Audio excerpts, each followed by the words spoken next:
that game wasn't a bad day going down in Bendigo. Felt my way, and yeah, I did get actually a couple calls and all that after that game. So going into that game, it was always a chance to get drafted. That game probably really put me name up in the lights and definitely got me to where I am now. Hey guys, before we start this episode, a big shout out to the Southern Slugs Footy Club and their support the last couple of years. They've been amazing. And speaking of the Southern Slugs, there's a big event that's happening over the June long weekend this year. It's over there in Bali. It's called the Bali Masters. So over 35s, over 45s and over 55s men. And the one and only Richard Champion, that ex-AFL legend from the Brisbane Lions, is playing in it. And there'll be a bit of comedy as well from Tommy Seagate, better known as the Suburban Footballer, of course, a social media sensation. So it's going to be absolutely awesome over there, and we're better to go as well than Bali for a June long weekend. So check out the Southern Slugs Football Club Facebook page for more details. It's going to be an absolute ripper. Well, what a pleasure it is to have Lachie Charleson, pick number 52 in last year's draft, one of the new draftees to the Port Adelaide Power. Great to have you on the show, mate. Nah, thanks for having me. Really looking forward to it. Now, as I mentioned, last year, pick number 52.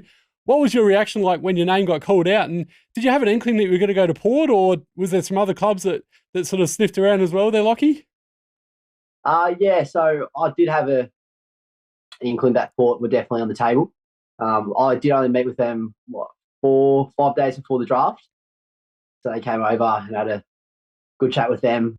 They gave me no yes or no answer. They would take me, but had a good inkling that they might be one of the teams that are more interested. So, to get my name called out on that night was definitely a relief. It was a bit of a stressful night with just me and mum and dad and the siblings and the dog at home watching it on the big screen.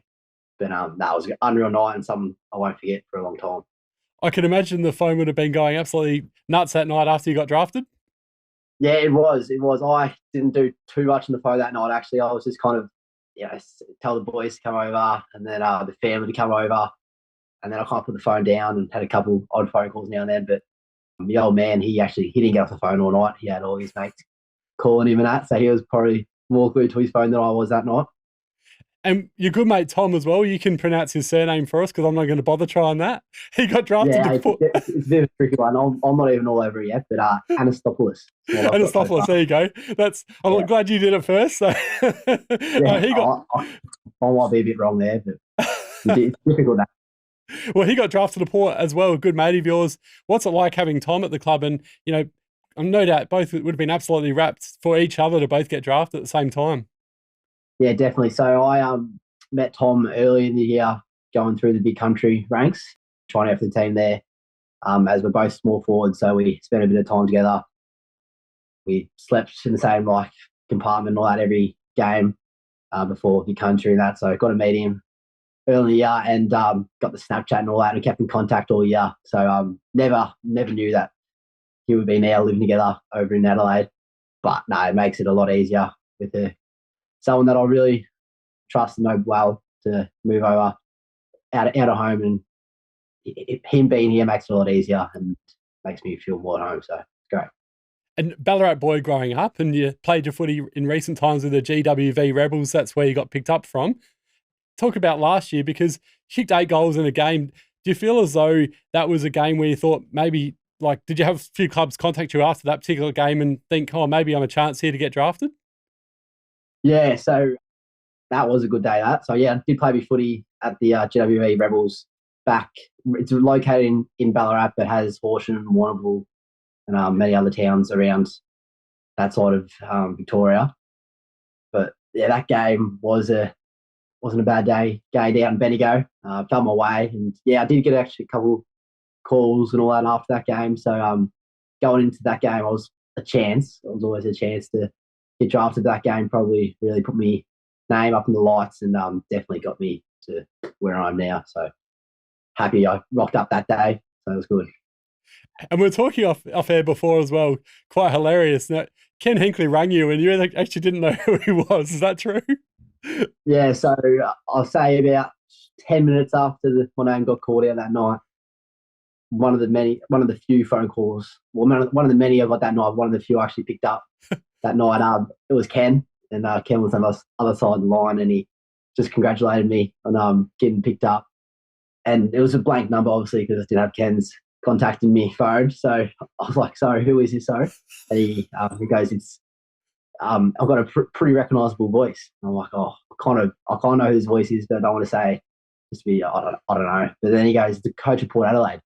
And I had a complete mental blank, and I was just frozen the spot, and I'm like, I forgot your name, sorry. And he goes, Ken Hinkley. I'm like, jeez, Ken. I bet he'll never let you live that one down. Nah, he probably won't. Tommy had the same kind of idea, but he played it off a bit better than I did. He got through the phone call without, I think, Ken exactly knowing they didn't know his name, but yeah, it's quite funny that. That's brilliant. And in terms of growing up, I mentioned before you grew up in Ballarat. You've got a younger brother as well that's potentially a chance to get drafted this year, and you've got a younger sister. What was life like growing up? Because no doubt there must have been some pretty fierce, backyard cricket games, backyard basketball, what have you? Yeah, definitely. So me and my brother are 18 months apart, so makes it good growing up, having someone always around the house who's always same hobbies sort of thing. So always up for kicking front yard, bit of basketball, whatever it is, and very competitive. So growing up, I have a bit of land at home, so kicking the foot in the front yard definitely got out of hand now and then. And I was probably a bit more of a early developer than he was, so I was probably a bit bigger than he was. He's bigger than me now, or taller. I wouldn't say stronger, but he's taller than me now. But so there was a bit of blood now and then, but it was all in good spirit, and definitely benefited us both, and played a bit against Dad as well.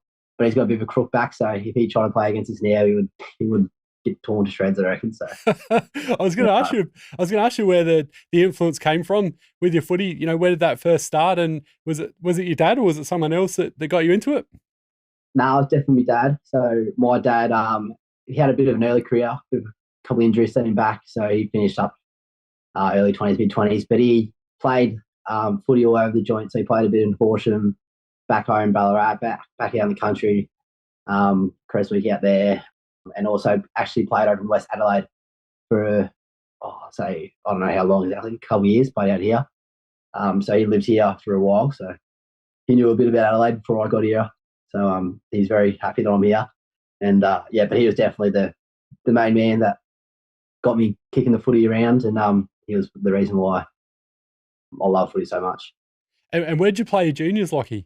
Yeah, so I played my juniors at East Point, so a great club. So it was originally called East Ballarat, but when I came into it, Golden Point and East Point were like both the senior club of the same club, but Golden Point folded, so we got called East Point.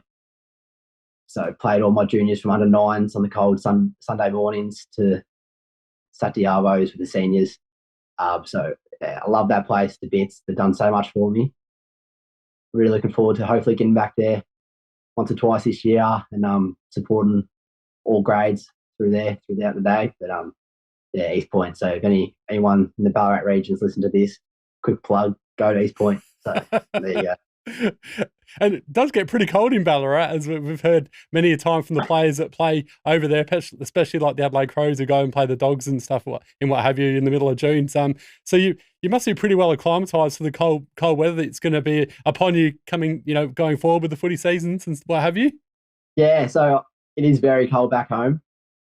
You never quite get used to the cold. It's always something that it hurts coming out of half time, especially when you're all warmed up, and it hurts that. But coming up here, it's a lot hotter. This pre-season's been very hot, and that's probably one of the biggest struggles I've had, running around in the heat up here. But it's very cold back home. But I love it a bit back home, so wouldn't change for the world. And in terms of your living arrangements at the moment, you're living in Westlake, so you're living with teammates or with a family, or what's the situation there, Lachie? Yes, I'm with Tommy, actually. So me and Tommy are in a house just over in Westlake, so we're literally 6-8 minutes from the club, so it helps a lot getting there and getting to the club on day off as well, just around the corner. But me and Tommy are in here, so got the cooking, the cleaning, all that sorted, and so far no problems. But it's a well-oiled machine here, so we're going well. Oh, how good. Living with mates is just the best, isn't it? Yeah, it is great. You always dream about it, and now it's great. So. And who does all the cooking in the house, or are you taking in turns? No, I'm the cooker. I don't mind the cooking, so I've actually really got around it since coming up here. So trying to do a bit of this and that in the kitchen. He runs the barbecues though, so he's not too bad with eggs and all that. But yeah, so we all play it apart, and it's good. And when you're not training, what's the outside life look like for Lachie? The outside life, early days was a lot of sleeping. I was very tired early days, but now coming back after Christmas and being acclimatised to the AFL environment, I like to get out to the beach, especially on the hot days. A hot day's 20 degrees here, so I'll get to the beach most days, which is great. Play a bit of golf as well. Love the little par 3 course over in Semaphore. I'll get around that a fair bit. And then also just like to get down towards Henley, walk, Rundle Mall as well. It's awesome getting through there in the day. So, yeah, it's pretty relaxed at the moment because training's pretty intense. But, yeah, you have to ask me again in season and see how that's all going. I always hear players talking about the PlayStation and that being a bit of a hobby. Are you into that as well, like your gaming and stuff, or? Yeah, so I'm not a massive gamer, but I didn't really play the PlayStation last year or any year really. But Tommy has a PlayStation upstairs, and the FIFA tournaments here get pretty intense. So he's got the better of me at the moment, but I've knocked him off once or twice. So yeah, I'm definitely an improvement, and yeah, it's all fun and games, but it gets a bit competitive. And your first impressions of Adelaide? Had you been here much before? Yeah, I haven't really spent much time here before, but I came here, I reckon it was 2019, 2018. I was stopped through here for 2 nights or a night. And it was actually one of the hottest days on record at Adelaide. So I think it was 49 degrees, pushing 50 that day. So I didn't really get out of my apartment too often that day because you got outside, you burned to a crisp. But besides that, this is probably my first time being in Adelaide for a good chunk of time, and I'm now loving it. It's a big country town, so I can't complain, and the people are great. Everyone's always friendly. I don't know who you are most of the time, but everyone's real friendly, so it's great. And tell us about day one, what it was like being down at Alberton, Lachie, and do you have mentors down there as well? Yeah, so day one started last year, and us draftees, all 4 of us, so me, Tommy, Will, and Xavier, spent a couple of days down in West Beach with the recruiting Jeff Parker there. So we all got to training together and met all the boys and all that, which was unreal. But yeah, that was definitely a day I remember for a long time. But what was the second part of that question? I was just asking if you had like a mentor down at the club and stuff as well. Yeah, so they're all great. All coaches are great, from four-line coach, backline coach. They're all willing to have their own point of view on what to do and what not to do. But Ken's great. Obviously, he's always up for a chat. He's a very, very funny man. He's a caring man, so he's made the transition very much easier. And I'm speaking on behalf of all the boys as well. They all think the same. But the development coach, Jace Williams, he's new to Port as well. So he's coached Bacchus Marsh last year, which is where a lot of my mates are from. So I didn't know of him before I got to Port, but he spent a lot of time with me and a lot of younger boys developing our game, and he's invited us over for dinner and all that, which is bonus. And he's a great man, so he's been real good. And no doubt that Chad Corns and those sort of guys tend to get their rigs out a fair bit as well at training already, Lachie. Yeah, Chad, he's in good shape for his age, so he's a great man, Chad. And if I look like that when I'm his age, I'll be very happy. So you and me both, mate. Yeah, I'll doubt it. And in terms of, you've only been there for a short time, but who are some of the funny teammates, and have you come across any pranks so far, or? Oh, they all got their little humour, all of them. Like Jackson Mead, Lachie Jones, they're quite funny when they get together. Zach Butters, he's got a little quirky little laugh that he's got, and he loves to get under everyone's skin, so he's great. Tommy's he's a prankster. Xavier Walsh, the other draftee that's come in, he's great as well. But everyone's got a little bit of cheekiness to them. I suppose you have to have a bit of cheekiness to play footy. But it's been great. So you haven't had your car moved? Because back in the day, I heard Tom Rockcliffe used to, move players' cars and what have you as well. there you go. Well, I haven't had my car moved yet, but I'll have to keep a close eye on that. And in terms of, growing up, who'd you back for, Lachie? Was it Port or was it Team Victoria? Yeah, so I was a Essendon supporter growing up, but definitely a Port supporter now. And why the Bombers? My dad, he was a big supporter of Essendon. So he obviously saw the golden days of the Essendon back in the 80s, 70s, all that. So I missed that. So I had a bit of a tough run with Essendon. But I'm very, very glad I got off that and on the Port bandwagon now. So that's great. And is a player that you like to, model your game on as well? I know you were picked up as a small forward. So is there a small forward in the competition or another player that you like to model your game on? Yeah, so I like to model my game around with the Tom Papley from the Sydney Swans. So he's a very electric small forward that loves to get under players' skins, which is something that I love to do as well.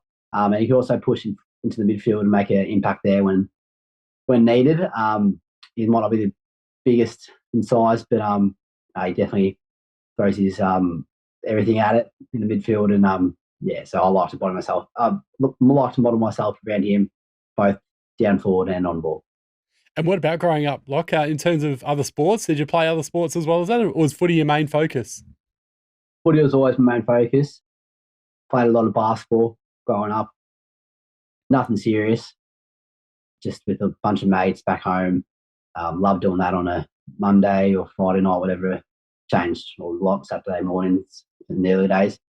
Played a lot of tennis as well.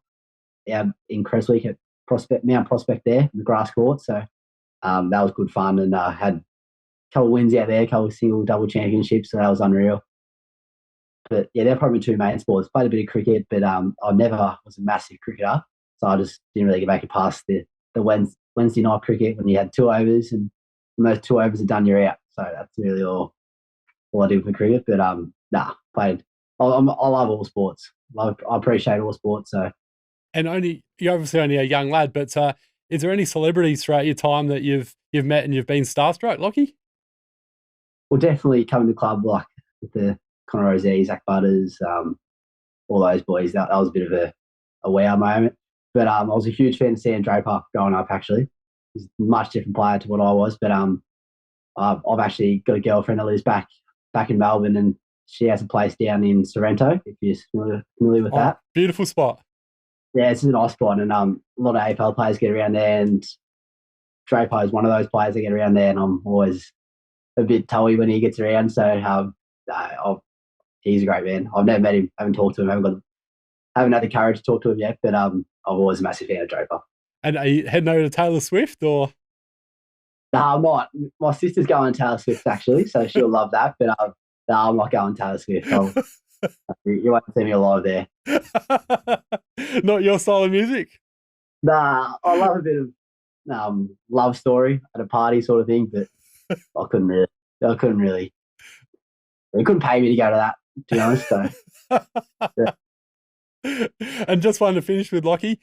Again, I know you've only been at Alberton for a short time, but which teammate can you see on reality TV in the future and why? Jason Horne-Francis on it. I reckon he doesn't say much, but from the outside, but from the inside, I reckon he loves to chat, and I reckon I could definitely see him. On what show you reckon? Oh, I could see him on I'm a Celebrity, Get Me Out of Here. I reckon he'd thrive on that. He'd probably be the first celebrity to go, but yeah, I could see him on that. After training, what's your go-to meal? We'll hear stories about players loving smashing a Macca's meal or KFC or something like that. What's yours? I always love pasta. I come home, I love a bit of pasta. It's an easy meal to cook. If not, I love to smack down a couple of toasties or a smoothie, like a mango, banana sort of smoothie. So nothing like Macca's or anything like that, but just something that tastes not too bad and goes down well. And I spoke to SPP last year, and we've both got a common interest in loving our Weet-Bix, and he's a bit like me, he has it at night time as well. And are you a bit of a Weet-Bix kid as well, or you have something different for your brekkie? Yeah, I don't really get around Weet-Bix in the morning for breakfast, but at the club we've got a tub of Weet-Bix up in the drawers there, so I tuck into that whenever I can. So have my fair share of wheat bix with a bit of honey on top and a bit of peanut butter now and then as well. So it goes down very well. Love it. Well, Lachie Charleson, you're an absolute legend, mate. We look forward to hopefully catching you down at the club when I'm doing my MC duties down there soon with Port Adelaide, and all the very best for the season 2024. Thanks so much for having me, Bevo. I really appreciate it.